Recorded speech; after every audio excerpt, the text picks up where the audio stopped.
Welcome to ASMM group of education institute private का स्वागत है। चलिए बात करते हैं, जो हमारा काफ़ी दिनों बाद एक लेक्चर स्टार्ट हो रहा है, तो बात करते हैं। हम चल रहे थे गैस टरबाइन के ऊपर।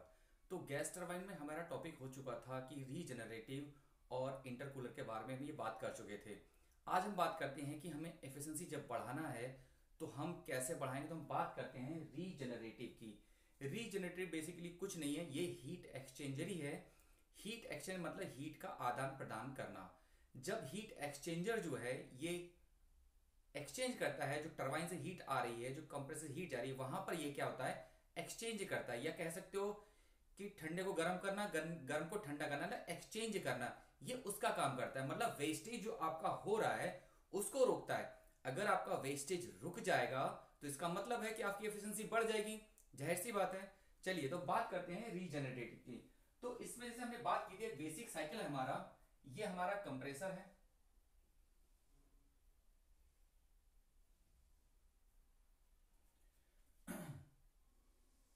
ये हमने यहां पर रीजनरेटिव लगा दिया। उसके बाद सीसी लगा दिया। उसके बाद हमने टरबाइन लगा दी और यहां पर हमने हीट एक्सचेंजर भी लगा दिया। यानी ये हमारा हीट एक्सचेंजर हो गया, ये हमारा कंप्रेसर हो गया, ये हमारा सीसी हो गया। और जो यहां पर वायरिंग की होती है वो बेसिकली एसएस की वायरिंग की होती है। यहां पर ये कुछ नहीं होता, एक बॉक्स टाइप का होता है और बॉक्स में क्या होता है, वायरिंग की होती है। ठीक है, ये हमारी टरबाइन है, टरबाइन है, इनको जोड़ दो जरा।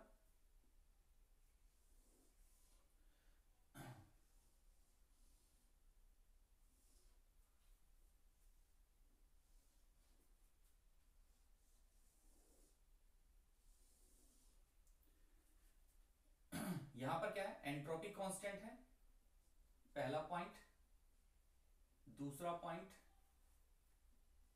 तीसरा पॉइंट, चौथा पॉइंट, फिफ्थ और ये सिक्स। यहां से हम हीट सप्लाई कर रहे हैं Q1 और यहां से हमारी हीट रिलीज हो रही है। ठीक है, यहां पर भी एंट्रोपी कांस्टेंट है, लेकिन हमें यहां से क्या मिल रहा है, WT मिल रहा है। और यहां पर हम क्या दे रहे हैं, इसको WC कंप्रेसर वर्क को चलाने के लिए दे रहे हैं। बेसिकली जो हमारा रीजनरेटिव है वो कुछ भी नहीं है, वो हीट एक्सचेंजर का ही दूसरा नाम है। और यहां पर जो वायरिंग की जाती है वो एसएस की जाती है, मतलब स्टेनलेस स्टील की वायरिंग की जाती है। एक बॉक्स होता है जिसके अंदर बहुत सारी वायरिंग की होगी। ठीक है, अब यहां से क्या हो रहा है कि जब हम किसी चीज को कंप्रेस करें, ये क्या है, एटमॉस्फेरिक कंडीशन है। जब यहां से सारी चीजें कंप्रेस हो रही होंगी, कंप्रेस के दौरान यहां से जो टेम्परेचर जा रहा होगा, उसके बाद यहां से हम क्या कर रहे होंगे, हीट सप्लाई कर रहे होंगे, यहां से एग्जॉस्ट आ रहा होगा। ठीक है, ये तो हम पहले भी बेसिक जान चुके हैं। लेकिन अब खेल यहां से शुरू होता है, जब एग्जॉस्ट आ रहा होगा यहां से, जो एग्जॉस्ट है, जो वेस्टेज है टरबाइन का, वो जब इससे पास होगा तो यहां पर क्या है, वायरिंग की हुई है। तो इधर से क्या आ रही है, ये गैस आ रही है यहां से, और यहां से क्या जा रही है, हॉट एयर जा रही है।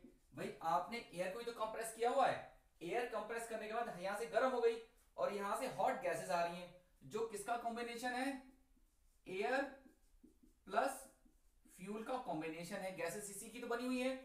अब जब यहां से गैसेस पास होंगी तो यहां पर एसएस की वायरिंग की हुई है, तब ये क्या होगा, जो गैसेस पास हो रही है ये क्या करेगी, वायर जो हीट ले लेगी और हीट किसको दे देगी, जो हॉट एयर आ रही है। अब जो हॉट एयर आ रही है उसको दे दिया तो हमारे पास यहां से फायदा ये हुआ कि जब ये हॉट एयर यहां से पास होगी तो हम यहां से फ्यूल सप्लाई कम करना पड़ेगा। मतलब जब गर्म एयर हो जाएगी तो वहां पर हमें फ्यूल सप्लाई कम करना पड़ेगा। दूसरा फायदा ये हुआ, हमें टरबाइन रिप्लेस करने की जरूरत नहीं, हमारा टरबाइन वही काम कर जाएगा। दूसरा, यहां से जो डायरेक्टली वेस्ट, अगर हम इसको ना लगाते तो ये डायरेक्टली वेस्टेज क्या हो रहा था, निकल जा रहा था। लेकिन वेस्टेज निकल नहीं रहा है, ये वेस्टेज क्या रिकवर हो रहा है। ठीक है, तो इसको बोलते हैं इधर से गैस साइड, इसको बोलते हैं एयर साइड, जिसकी इफेक्टिवनेस आइडियल केस में, इफेक्टिवनेस जो होती है इसको ई बोलते हैं, इफेक्टिवनेस जिसको काम करने की क्षमता होती है वो 100% होती है, यानी कि 1 होती है, 1%। ठीक है, सॉरी 1, 100 को बोल देते हैं 1। लेकिन अगर एक्चुअल की बात करें, ये तो हमारा हो गया आइडियल। अगर हम एक्चुअल की बात करें, एक्चुअल में इफेक्टिवनेस जो होती है वो होती है 70 to 85%। इतनी बात क्लियर हुई। आइडियल केस में इफेक्टिवनेस, काम करने की क्षमता, वो जाहिर सी बात है आइडियल है तो वो 100% काम करेगा, लेकिन अगर एक्चुअल हो रहा है तो वो एक्चुअल में वास्तविक काम हो रहा है तो वास्तविक में 70 to 85% ही काम करेगा। ठीक है, अब इसने वेस्टेज रिकवर कर लिया, सारी गैसेस यहां से अपने गैसेस को, जो हॉट गैसेस थी, जो टेम्परेचर था वहां से यहां सप्लाई कर दिया और इसका टेम्परेचर और बढ़ा दिया।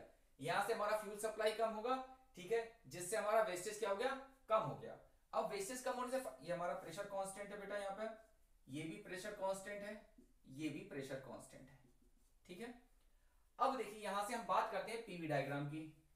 एफिशिएंसी तो आप निकाल लेंगे, एफिशिएंसी क्या होती है, WT minus WC divide by Q1। मैं डायरेक्टली लिख दे रहा हूं, WT क्या हो जाएगा, यहां से T4 माइनस T5 और WC क्या हो जाएगा, T2 minus T1 divide by Q1 कितना हो जाएगा, T4 माइनस T3। अगर किसी को दिक्कत हो तो पूछ लीजिएगा, वैसे हम बेसिकली बात कर चुके हैं, पहले भी जैसे निकालते थे ऐसे ही लगा के आप निकाल सकते हो। ठीक है, ये मेरी एफिशिएंसी सिंपल फाइंड में आ गई। अब हम बात करते हैं कि पीवी डायग्राम की। पीवी डायग्राम देखिएगा बेटा, पीवी डायग्राम यहां से देखिए 1 से 2 क्या हो रहा है, एंट्रोपी कांस्टेंट है, मतलब कंप्रेशन कर रही है। ऐसे 1 से 2 क्या हो रहा है, मेरा कंप्रेशन हो रहा है, कंप्रेशन दौरान मेरा प्रेशर और टेम्परेचर क्या हो रहा है, बढ़ रहा है। ठीक है, यानी कि वॉल्यूम कम हो रहा है, देखो वॉल्यूम कम हो रहा है, मेरा प्रेशर और टेम्परेचर बढ़ रहा है। उसके बाद फिर आता है 2 से 3, 3 से 4, देखो यहां से लेके यहां पर प्रेशर कांस्टेंट, यहां पर प्रेशर कांस्टेंट, यानी कि ये पॉइंट क्या हो गया, 2 से 3 और 3 से 4, 2 से 3, 3 से 4, ये मेरा क्या हो गया, प्रेशर कांस्टेंट हो गया। अब टरबाइन क्या हो गई, एक्सपेंशन करेगी, कर दो भैया एक्सपेंशन, एक्सपेंशन हो गया 4 से 5। अब देखो 5 से 6 और 6 से 1 पूरा क्या है, प्रेशर कांस्टेंट है, तो ये हो गया मेरा 5, ये हो गया मेरा 6। ठीक, ये मेरा आपका पीवी डायग्राम बन गया। अब बात करते हैं टीएस डायग्राम की। टीएस डायग्राम की, अब टीएस डायग्राम में देखो 1 से 2 क्या चल रहा है, एंट्रोपी कांस्टेंट, 1 से 2 एंट्रोपी कांस्टेंट, लेकिन क्या है, कंप्रेशर है, एंट्रोपी कांस्टेंट है। फिर 2 से 3, 3 से 4, भाई ये pressure constant, pressure constant line कैसी है, पैराबोलिक है, 2 से 3, 3 से 4। फिर 4 से 5 क्या हो रहा है, एक्सपेंशन प्रोसेस हो रहा है। ठीक, फिर उसके बाद 5 से 6, 5 से 6 यहां लगा लो, 5 से 6 और 6 से 1, ये ऐसे चल रहा है। ठीक, यहां तक किसी को दिक्कत। अब देखो यहां से ये वाला पॉइंट जो T3 है और ये T5 है, मतलब ये वाला पॉइंट और ये वाला पॉइंट, मतलब T3 बराबर T5 के रहेगा, क्योंकि यहां से ये इन कर रहा है, यहां से एग्जॉस्ट कर रहा है, मतलब जहां पर जितना गर्म ये था उतना ही गर्म ये हो जाएगा। मतलब हमारा आइडियल केस में ये मानना है कि जितना टरबाइन से एग्जॉस्ट आया और जितना टरबाइन मतलब सीसी के अंदर इनलेट हुआ, वो दोनों टेम्परेचर क्या होंगे, बराबर होंगे, ये हमने माना हुआ है। तो T3 is equal to T5। उसके बाद T2 is equal to T6, यानी कि ये वाला पॉइंट और ये वाला पॉइंट दोनों बराबर होंगे, क्योंकि जो यहां से इन हो रहा है वही यहां से क्या हो रहा है, आउट हो रहा है, दोनों टेम्परेचर कैसे होंगे, बराबर होंगे। तब यहां पर बराबर कर दीजिए, वैसे यहां लिख दिए हैं कि T3 is equal to T5। अब T3 is equal to T5 को बराबर करिए, T3 is equal to T5, ठीक है। उसके बाद T2 is equal to T6, T2 is equal to T6, ये दोनों बराबर हो गए। अब जब बराबर होगा तो देखो बेटा यहां से लेके यहां तक उसने एनर्जी को क्या कर लिया, जो वेस्टेज आपका होना था वो वेस्टेज नहीं हुआ, वो वेस्टेज क्या हुआ, वो रिकवर हो गया। यहां से आपको लॉसेस कितना हो रहा है, ये लॉसेस इतना हो रहा है, इतने हिस्से का आपको लॉसेस हो रहा है। अब इसका मतलब ये हो गया कि जब लॉसेस आपके घट गए, जब आपके लॉसेस क्या हो गए, डिक्रीज हो गए, जब लॉसेस आपके घट जाएंगे तो इसका मतलब आपकी एफिशिएंसी बढ़ जाएगी। और एफिशिएंसी क्या होती है, आउटपुट डिवाइड बाई इनपुट।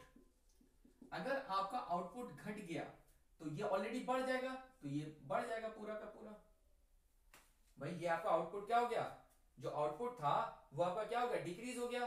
तो ये क्या हो गया, ये पूरा सॉरी पूरा का पूरा घटेगा, और ये क्या होगा, पूरा का पूरा एफिशिएंसी बढ़ जाएगी। तो यानी कि जब भी हम देखिएगा जहां पर भी रीजनरेटिव लगा हो, चाहे वो एसएससी का एग्जाम हो चाहे वो गेट का एग्जाम हो, जब भी रीजनरेटिव लिखा हुआ है तो इसका मतलब आंख बंद करके आप एफिशिएंसी को बढ़ा दीजिए। लेकिन अगर रीजनरेटिव के साथ साथ आपका सॉरी अगर आपका इंटरकूलर लगा हुआ है या रीहीटर लगा हुआ है तो आपको कुछ नहीं सोचना है, चाहे वो गेट का एग्जाम हो, चाहे ईएस का एग्जाम हो, चाहे वो एसएससी का एग्जाम हो, तुरंत आपको लगाना है कि एफिशिएंसी आपकी ऑलवेज डिक्रीज होगी। ठीक है, इतनी बात क्लियर हुई, यहां तक नोट करिए। अब देखिए ये बात क्लियर हो गई। अब देखिए छोटा सा डेरिवेशन है, लेकिन एसएससी में नहीं पूछा गया, बस ये बात एक बार पूछी गई थी तो हमने सिंपल कर दिया है। ये तो हम पहले जानते हैं कि T3 T5 होता है, T2 T3 होता है। Pressure ratio RP2 divide by P1, output divide by input, input ये पहले हम बेसिक में बात कर चुके हैं। ठीक है, ये भी हम बात कर चुके हैं, T2 divide by T1, efficiency क्या है 1 minus Q2 divide by Q1। अब Q2 की यहां से वैल्यू निकाल दी हमने, T6 minus T1 divide by T4 minus T3। अब इसकी वैल्यू हमने T6 बोला था, T2 जो T6 है वो T2 का यहां कर दिया, और T5 वो T3 के बराबर कर दिया, बात खत्म। यहां T5 रख दिया, T1 यहां से कॉमा लगा लिया, T4 यहां से कॉमा लगा दिया, वैल्यू बना के यहां लगा दिया। तो इससे एक तो फॉर्मूला ये पूछा गया है एसएससी में कि जो रीजनरेट इस्तेमाल करते हैं उसकी एफिशिएंसी क्या होती है, तो ये होती है 1 माइनस T1 डिवाइड। लेकिन कब होती है, जब आपका रीहीटर और आपका इंटरकूलर नहीं लगा, सिंपल गैस टरबाइन बनी हुई है आपका रीजनरेटिव सिंपल लगा हुआ है। ठीक है, तो 1 minus T minimum divide by T maximum RP. भाई T मिनिमम तो ये वाला वैल्यू हो गई, ये मिनिमम हो गई। T4 ये क्या हो गया, ये मैक्सिमम टेंपरेचर हो गया, क्योंकि भाई सीसी के बाद का ऑलवेज क्या होता है, मैक्सिमम टेंपरेचर होता है। तो ये इतना ध्यान रखिएगा। इतनी बात क्लियर हुई। अब बात करते हैं इफेक्टिव। अब देखिए सारी चीज निकल जाएंगी, लेकिन यहाँ का टेंपरेचर नहीं निकलेगा। वो कैसे निकलेगा मैं यहाँ बताता हूँ। इफेक्टिवनेस होती है, देखो इफेक्टिवनेस होती है दिस माइनस दिस, यानी कि T3 minus T2 divide by T5 minus T2। ये यहां से इफेक्टिवनेस आपको दी होगी तो ठीक है, अगर ना दी हो तो आप 100% मान के बात खत्म करिएगा।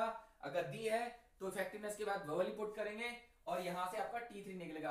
अगर आपका रीजनरेटिव दिया हुआ है क्वेश्चंस में तो आपका T3 यहीं से निकलेगा, अदरवाइज किसी तरीके से आपका T3 नहीं निकलेगा। इतनी बात क्लियर हुई, यहां तक नोट करिए पहले, फिर इसकी कुछ चीजें पर बात करते हैं डिटेल में। इतना नोट करिए बेटा यहां तक।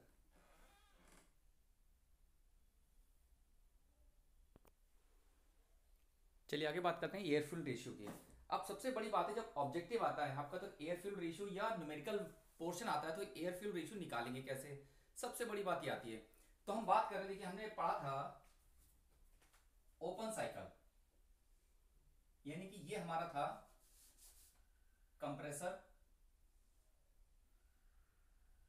ये हमारा था सीसी, और ये हमारा था टरबाइन। ये सबको पता है, ठीक है।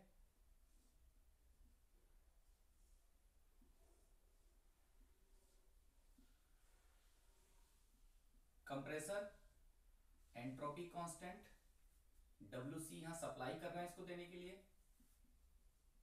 टरबाइन WT यहां मिल रहा है, यहां पर भी एंट्रोपी कांस्टेंट, ये CC है, यहां पर फ्यूल सप्लाई कर रहे हैं, यानी कि यहां से एयर सप्लाई कर रहे हैं। अब देखिए कैसे निकालेंगे। अब यहां से क्या जा रहा है, मास ऑफ एयर सप्लाई हो रहा है, तो ये क्या करेगा, एयर को ही तो गर्म करेगा, तो यहां से क्या जा रहा है, मास ऑफ एयर सप्लाई हो रहा है। इधर क्या हो रहा है, मास ऑफ फ्यूल सप्लाई हो रहा है। भाई ऊपर से क्या करेंगे, हम फ्यूल तो सप्लाई करेंगे, ये तो सिंपल करेंगे। हम क्या कर रहे हैं, वहां फ्यूल इंजेक्ट कर रहे हैं, तो हमारा फ्यूल सप्लाई है। Q1 तो हम तो बोल देते कि हीट सप्लाई करें, मतलब यहां से क्या कर रहे हैं, बेसिकली हम फ्यूल ही सप्लाई कर रहे हैं, तो हमने क्या बोल दिया, मास ऑफ फ्यूल। अगर आपका चैम्बर तो उसकी कुछ एफिशिएंसी होगी तो उसको बोल दिया CC, यानी कि कंबर्सन चैम्बर की एफिशिएंसी हमने बोल दिया। अब जब आउट आएगा तो क्या आएगा, यहां पर मास ऑफ गैस आएगा, यही तो आएगा। ये किसका कॉम्बिनेशन है, mass of fuel plus mass of air का कॉम्बिनेशन है। देखिए बहुत ध्यान से समझिएगा, बहुत सिंपल है, शॉर्टकट बता रहा हूं, बहुत सिंपल है, बिल्कुल कभी भी गलती नहीं होगी। ठीक है, इतनी बात क्लियर हो गई। अब इस सीसी को, इतने हिस्से को यहां पर SFE लगा दीजिए, ये सारा हिस्सा भूल जाइए, बात खत्म।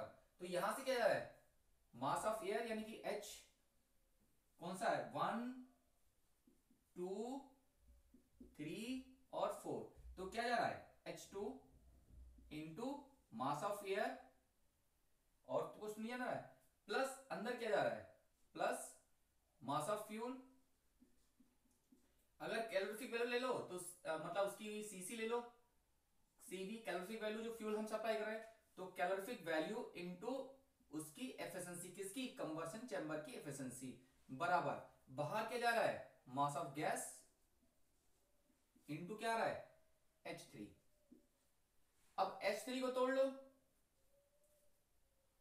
ये क्या हो जाएगा, ये हो जाएगा, इसको इस हिस्से को उधर लेके जाओ, तो मास of fuel into calorific value into CC, ये क्या हो गया, mass of gas, mass of air plus mass of fuel, और ये क्या हो गया T3, यही तो हो जाएगा T3 माइनस, मैं डायरेक्ट यहां लिख दे रहा हूं, ये क्या हो जाएगा, मास ऑफ एयर इंटू T2।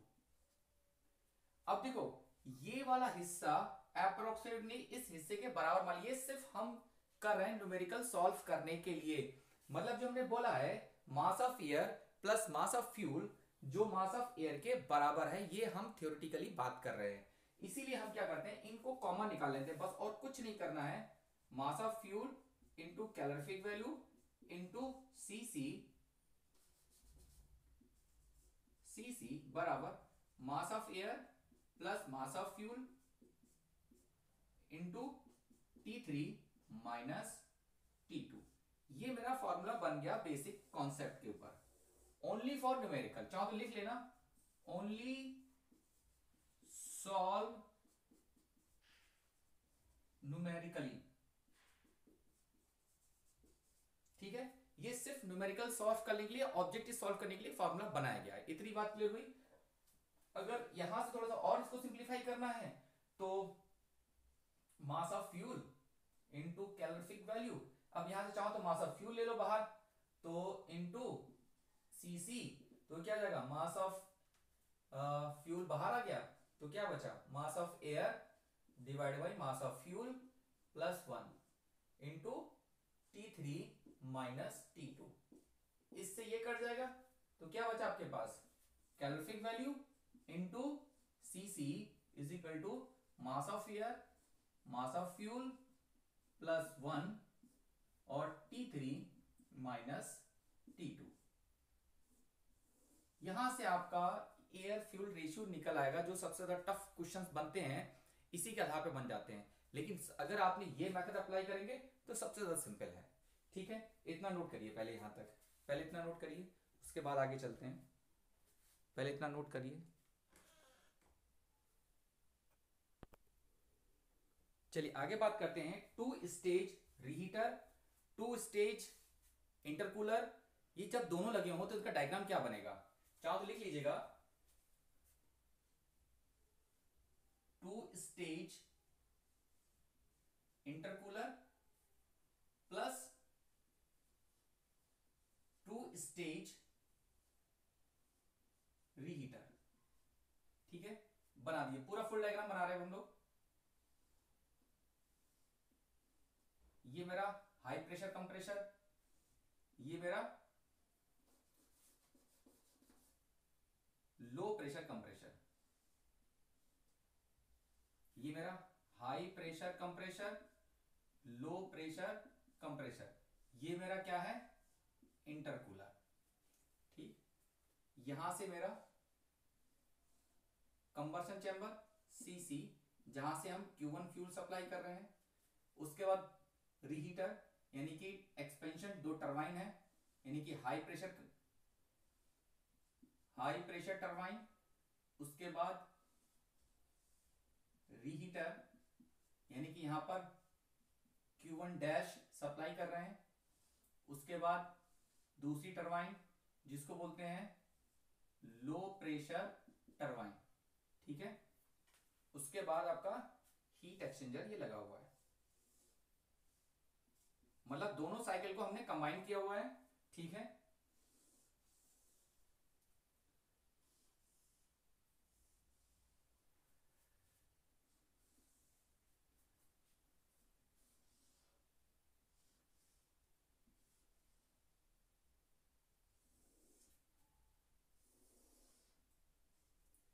नाम दे दीजिए इनको। ये हो गया 1, ये हो गया 2, ये हो गया 3, ये हो गया 4, ये हो गया 5, ये हो गया 6, ये हो गया 7, ये हो गया 8। ठीक, अब देखो ये इसको चाहो तो WC1 बोल दो, हम चलाने के लिए WC1 दे रहे हैं, इसको WC2 बोल दो। यहां पर एंट्रोपी कांस्टेंट है, यहां पर भी एंट्रोपी कांस्टेंट है, यहां से Q2 हीट रिलीज हो रही है, यहां पर प्रेशर कांस्टेंट है, यहां से भी हीट क्या Q1 डैश रिलीज हो रही है, यहां पर भी प्रेशर कांस्टेंट इंटरकूलर है, पहले हम बात कर चुके हैं। ये क्या है, प्रेशर कांस्टेंट है। यहां पर WT1 बोल दीजिए पहली टरबाइन, यहां पर भी एंट्रोपी कांस्टेंट, यहां पर WT2 है जहां पर एंट्रोपी कांस्टेंट और यहां पर प्रेशर कांस्टेंट। इतनी बात क्लियर हुई? कुछ नहीं किया गया, बट दोनों साइकिल्स को कंबाइन किया गया बस। और दोनों साइकिल्स कंबाइन कर देंगे तो भी हमारी एफिशिएंसी डिक्रीज करेगी, बढ़ेगी नहीं। ठीक है, अब देखिए इनका टीएस डायग्राम देखते हैं। एफिशिएंसी निकालना है तो सबको पता है एफिशिएंसी क्या होती है, W net divide by Q1 या output divide by input. Output क्या गया, WT1 plus WT2, WT1 plus WT2 minus WC1 plus WC2 divide by Q1। अब Q1 कितना है मेरा, Q1 तो एक तो मेरा ये है प्लस ये भी है, यानी कि Q1 प्लस Q1 डैश निकाल लेंगे आप लोग, जो पहले प्रीवियस हमने किया हुआ है वहां से ये दोनों साइकिल कंबाइन कर लेंगे, बस कुछ नहीं है, सब सीख गए हैं। अब हम बात करते हैं, मेन है आपका पीवीटीएस डायग्राम। तो हम पहले बनाते हैं पीवी डायग्राम। पीवी डायग्राम देखते हैं ड्रॉ करके। 1 से 2 क्या हो रहा है, एंट्रोपी कांस्टेंट है। 1 से 2 क्या है, 1 से 2 एंट्रोपी कांस्टेंट है। 2 से 3 क्या हो रहा है, इंटरकूलर हो रहा है, तो कूलिंग का होगी इधर होगी, पहले हम बेसिक पे बात कर चुके हैं। 2 से 3, उसके बाद 3 से 4 फिर से एंट्रोपी क्या है, कांस्टेंट है, यानी कुछ डायग्राम इस तरीके से चला होगा। लेकिन बेसिकली देखिए ध्यान रखिएगा, यहां तो हम बना दे रहे हैं लेकिन ये डायग्राम छोटा होता है, बेसिकली इससे ये डायग्राम छोटा है, क्योंकि यहां पर इंटरकूलर हम छोटा इस्तेमाल कर सकते हैं, पहले बात कर चुके हैं, चाहो बना लो कोई दिक्कत नहीं है। 3 से 4, ठीक। अब 4 से 5 क्या हो रहा है, 4 से 5 हो रहा है हीटिंग। 4 से 5 क्या है, हीटिंग। 4 से 5 हीटिंग हो रही है, तो डायग्राम क्या होगा, इधर शिफ्ट होगा इस साइड की ओर, ये मेरा, ठीक है। फिर 5 से 6 क्या है, 5 से 6, 5 से 6 क्या है, हाई प्रेशर टरबाइन है। फिर क्या हो रहा है, फिर से रीहीट हो रहा है, ठीक है, फिर से रीहीट हो रहा है 7 तक। उसके बाद फिर से 7 से 8 फिर एक्सपेंशन, और 8 से 1 फिर क्या हो रहा है, कूलर लगा हुआ है, मतलब हीट एक्सचेंज लगा हुआ है, हीट क्या कर रहा होगा, कूल कर रहा होगा। चलो इसको ऐसे पढ़ा दो, ठीक। ये आपका टीएस डायग्राम हो गया दोनों कंबाइंड साइकिल का, सॉरी पीवी डायग्राम। अब बात करते हैं टीएस डायग्राम की। टीएस डायग्राम, अब टीएस में पहले क्या हो रहा है, 1 से 2 एंट्रोपी कांस्टेंट। अब देखो हमने बोला है कि ये जो पॉइंट, ये वाला पॉइंट बराबर होगा, ये वाला पॉइंट बराबर, मतलब 2 और 4 बराबर होंगे, 1 और 3 बराबर होंगे आइडियल केस में, ठीक है। तो 2 से 3 क्या हो रहा है, 2 से 3 हो रहा है कूलिंग हो रही है भाई, तो कूलिंग क्या होगी, पैराबोलिक होगी, ऐसे यहां तक आएगा 2 से 3, फिर 3 से 4 ऐसे जाएगा, ठीक है। 3 से 4 और 4 से 5 फिर क्या हो रहा है, हीटिंग हो रही है यहां पर 4 से 5, फिर 5 से 6 टेम्परेचर डाउन हुआ, 5 से 6, 6 से फिर वहां पे जाएगा, फिर ऐसे 6 से 7, क्योंकि हमने दोबारा उसको रीहीट कर दिया, फिर 7 से 8 आएगा फिर से। चाहो तो इसको पैराबोलिक बना लिया, कोई इशू नहीं है, पैराबोलिक बना लीजिएगा, कोई दिक्कत नहीं है, ठीक है, मैंने सिंपल बना दिया। उसके बाद 7 to 8, ये हो गया आपका टीएस डायग्राम। तो बेसिकली दोनों कंबाइंड साइकिल का डायग्राम है। अब उसके बाद ये आता है कि अगर आपका प्रेशर लॉस हो रहा है, मतलब क्वेश्चन में लिखा होगा कि मेरा जो है हीट एक्सचेंजर पर या सीसी पर, ठीक है, मैंने यहां बोल दिया कि मेरा 0.2% या 10% मेरा लॉस हो रहा है। इतनी बात ध्यान सुनिएगा। और अगर मेरा प्रेशर यहां पर था मान लीजिए 100 किलो पास्कल, ठीक है, तो उसमें से 10% हम डिक्रीज कर देंगे, यानी कि 10% घटाने के बाद 0.9 यानी कि 90 किलो पास्कल यहां कुछ बचेगा। इतनी बात क्लियर हुई। अगर क्वेश्चन में बोला गया कि मेरा लॉसेस हो रहा है तो इधर हम घटाते हुए चलेंगे, और अगर ऐसे चल रहे हैं तो इधर हम जोड़ते हुए चलेंगे। मतलब इधर चल रहे हैं इस साइड, मतलब ऐसे हम आ रहे हैं ऐसे क्लॉकवाइज तो हम प्लस करते चलेंगे, अगर हम एंटी क्लॉकवाइज चल रहे हैं तो वो हम माइनस करते चलेंगे। ठीक है, इतना पहले ध्यान रखिएगा। सॉरी, ये चल रहे हैं तो ये माइनस करके चलेंगे, और ये चल रहे हैं तो हम ये प्लस चलेंगे। सॉरी, क्लॉकवाइज चलेंगे तो हम निगेटिव, और एंटी क्लॉकवाइज चलेंगे तो हम पॉजिटिव। ठीक है, किसी को ना समझ में आए तो पूछ लीजिएगा, नहीं तो हम न्यूमेरिकल में बात करेंगे इसके लिए। ठीक है, इतनी बात क्लियर हुई यहां तक? यहां तक किसी को कोई दिक्कत? इतना नोट करिए, इतना नोट करिए, फिर आगे चलते हैं।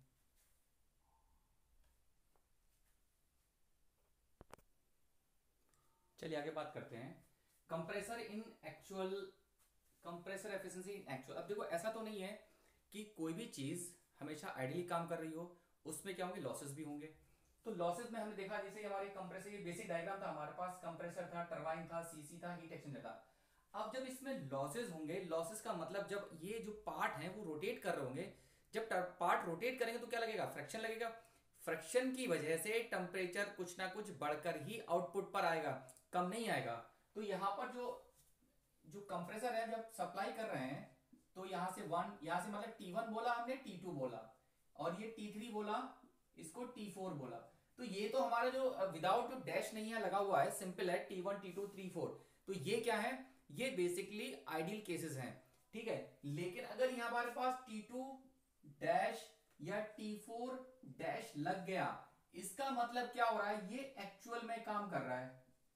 मतलब इसका टेम्परेचर हमेशा जो T4 है या T2 है, जो डैश आया वो हमेशा T4 और T2 से हमेशा ज्यादा आएगा। अगर मान लीजिए अगर ये 400 आया है तो ये 410 या 400 कुछ ना कुछ एक्स्ट्रा आएगा, कुछ ज्यादा आएगा, यानी कि लॉसेस हो रहा है। इतनी बात क्लियर हुई। अब कभी कभी क्वेश्चन में ये हो जाता है कि मान लीजिए कोई भी एक टेम्परेचर हो सकता है, कि मान लीजिए अगर ये 410 है, ये हो सकता है कि 420 हो जाए। ठीक है, तो आप क्या करोगे, इसको T2 बोलोगे, इसको डैश बोलोगे, मतलब जो ज्यादा होगा उसको हमेशा डैश ही मानोगे। ठीक है, तो हम बात करते हैं कंप्रेसर एफिशिएंसी इन एक्चुअल। तो एफिशिएंसी फॉर द कंप्रेसर होती है आइडियल अपॉन एक्चुअल, मतलब काल्पनिक बटे वास्तविक। तो क्या होगा, T2 माइनस एफिशिएंसी क्या है, मतलब compressor button output divide by input, and T2 minus ये क्या हो रहा है, T2 माइनस T1, और एक्चुअल में क्या हो रहा है, T2 डैश माइनस T1। वही काम यहां पर हो रहा है, और इसकी एफिशिएंसी क्या होती है कंप्रेसर की, 80 to 90%। ठीक है, और टरबाइन की क्या होती है, 90%। ये इसका उल्टा हो जाएगा, टरबाइन क्या हो जाएगा, एक्चुअल अपॉन आइडियल, मतलब T3 माइनस T4 डैश बटे T3 माइनस T4। ये क्या है, ये लॉसेस की कहानी है, जो लॉस होते हैं क्वेश्चंस के अंदर, ये आपसे पूछा जाए, ठीक है, तो ये उसके लॉसेस हैं।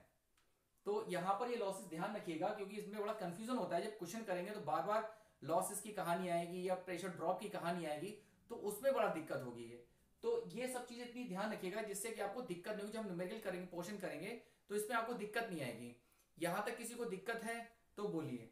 बाकी हमारा जो चैनल चल रहा है, जो भी चीजें मतलब चल रही है हमारे पास, लोगों को बताइएगा, ताकि हमारे यहाँ आपको और बेहतरीन चीजें मिल सके। क्योंकि ये फुल वीडियो लेक्चर चल रहा है, ये आप जब तक तैयारी किसी भी कंपटीशन की करिए, चाहे वो एसएससी जेई हो, चाहे गेट हो, चाहे ईएस हो, कुछ भी हो दुनिया का कोई कंपटीशन, इससे बाहर आपका कुछ भी नहीं आएगा। थ्योरेटिकल फुल वीडियो लेक्चर्स आपके चल रहे हैं, कोई शॉर्ट वीडियो आपको नहीं दिया जा रहा है। ठीक है, तो प्रमोट करेगा, ये मेरी आपसे रिक्वेस्ट है। थैंक यू, धन्यवाद देखने के लिए सब कुछ।